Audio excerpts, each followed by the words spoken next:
Well, every year I like to talk about taking some of my problem limbs. This is a swamp white oak, a great tree that I actually propagated a few acorns off this last year.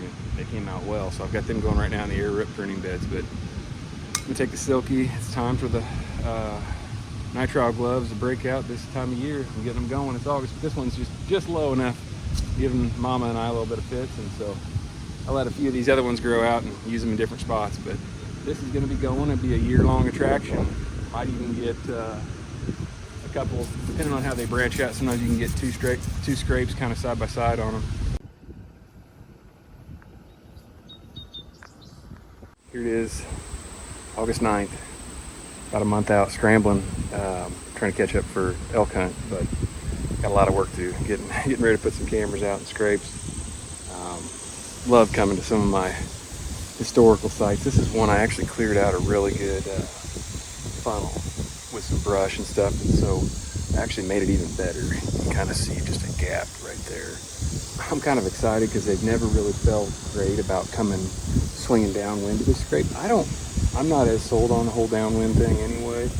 Yeah, I think there's a lot of deer that couldn't pass by these scrapes and not actually have to come up to them, but this one you can see years of zip ties and change outs, but it'll be like a car hood. I'm getting ready to open it up right now and put a camera on it, but we're in that transition time. I'm not planning on getting a lot of pictures in here. There'll be a few keeping tabs, but this is kind of a big rut funnel, so I just like to get in here, get them established, opened up, kind of where they know. My opinion is that they look at these scrape sites, throughout the off season even, and they realize, that's where I'm going to be come, October, mostly September, getting them fired up and going. But it's just something I think just kind of back of their mind. Oh yeah, here we go. And so, and then perennial, they become excellent, with the does and fawns, getting them conditioned. That's kind of the bigger reason I like to get them out early. Got my silky, a little bit of cover scent just to cover up what I'm doing in here. We're gonna get quite a few rains, so it's not a huge deal.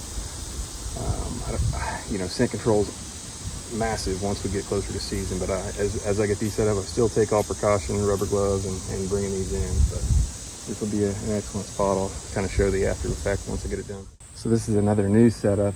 Actually just kind of pulled my truck forward. I like to kind of use the bed of the truck and kind of get up a little bit higher sometimes, or the four-wheeler, whatever you got. Zip tied this one again. I got two of them. The limbs are going to go up a little bit here this next month or so once the leaves start turning.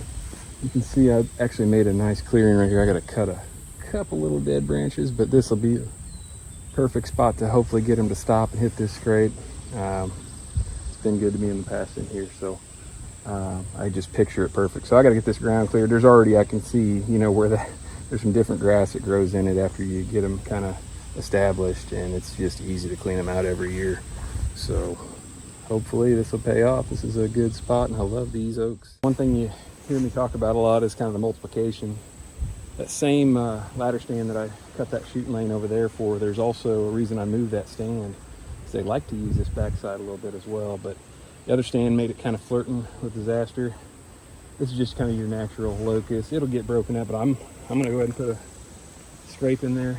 I get pretty bad about not filming a lot of this once I get going, getting all cut up, so I had to throw on the work gloves. And the hedge, they're indestructible, but threw an oak on it. You see that single oak limb right here, about a 25-yard chip shot, and it all funnels in together, kind of right into what I call the tunnel back here behind me.